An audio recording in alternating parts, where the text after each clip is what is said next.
Welcome back to another in the review of Gin Sul. As we've seen so far, we know that this gin makes a absolutely wonderful gin and tonic.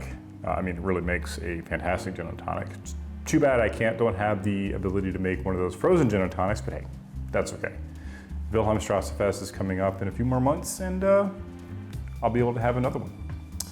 We did see how well it does in a Negroni, and if you watched that video, you saw we did just a slight twist on it. We changed out the Carpano and used a different sweet vermouth.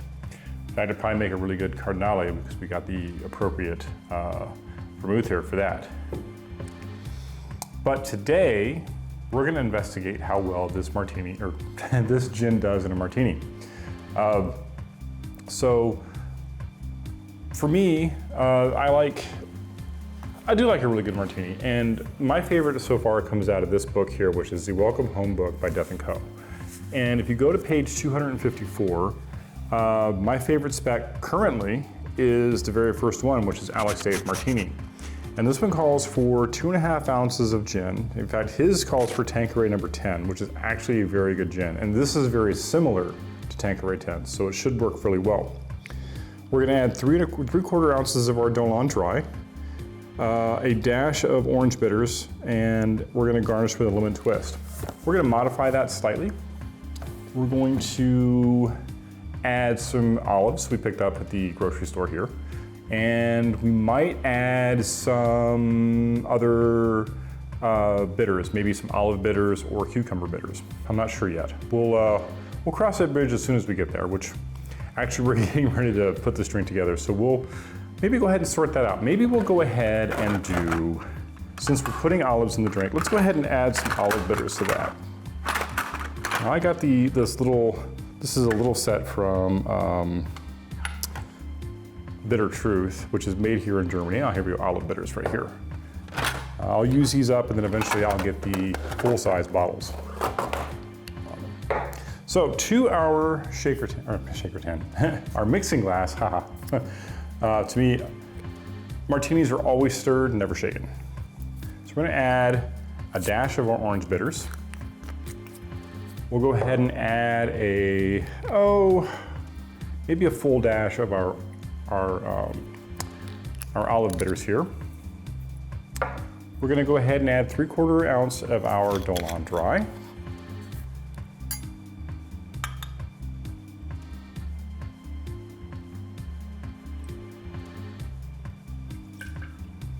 It's closer to a full ounce, but that's okay. It'll still be good. What we can do is we can go ahead and up this to maybe, just to make up for that extra, we'll go ahead and do 2.5 ounces of gin. So we'll go ahead and do 2 ounces, and we'll go ahead and add another half.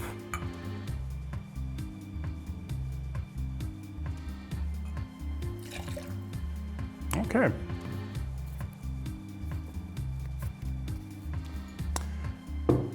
Now, before we add our ice, let me go get my coupe that's chilling in the freezer here, and we'll get going to the next steps. Okay, we've just pulled our coupe out of the freezer. Let's go ahead and add our ice to the mixing glass here.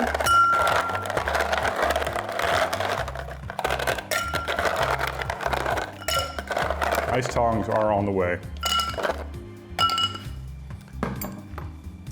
And we'll go ahead and mix this up. Glass is starting to get nice and chilled. Let's go ahead and give this a quick little. Just a moment longer. It's almost there. Almost where we want it.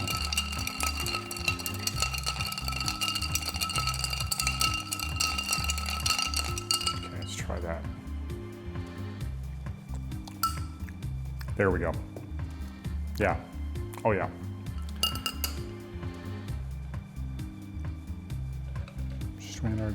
Strain into our glass.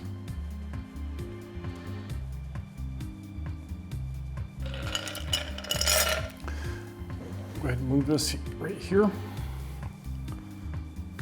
right, so we're gonna add these really beautiful olives. And since this is for my wife, She prefers to have 2 olives in her martini. I generally like 1, but she likes 2, so we'll go ahead and give her 2.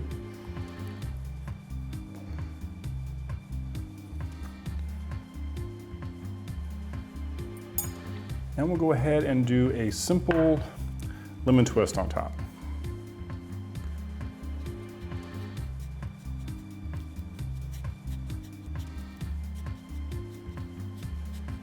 Pull a nice little bit of rind here. Go ahead and trim this up now before I do anything with it. Scrape some of the pith off, trim it up.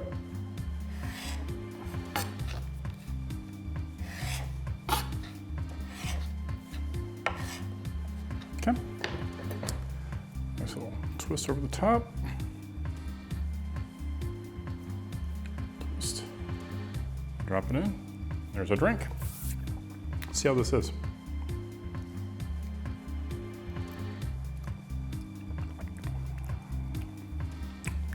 Oh, wow. Wow.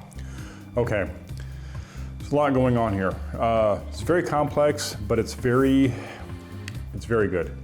So the gin already is playing very well with the Dolan Dry here.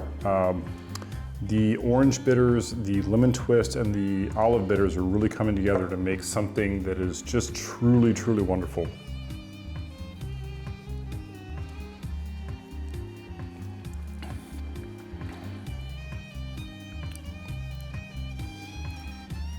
Yeah. So when you pick the drink up, I can smell it right now. The lemon twist is really kind of just coming off the glass, and it hits you, and it's bright, and it's very refreshing. It's kind of like draws you in. And you take a sip, and you get the botanicals from both the gin and the Dolan really kind of coming together.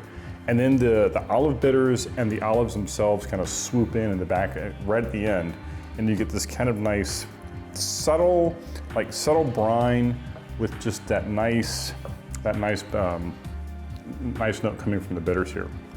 This is a really good martini.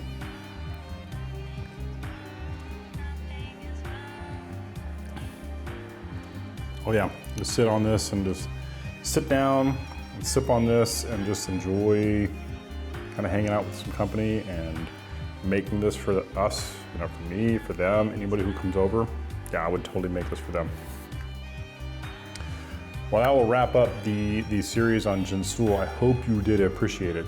I think I've got some ideas for another gin coming up, but stay tuned so you can see which one that is. So between now and then, I'll catch you in the next one.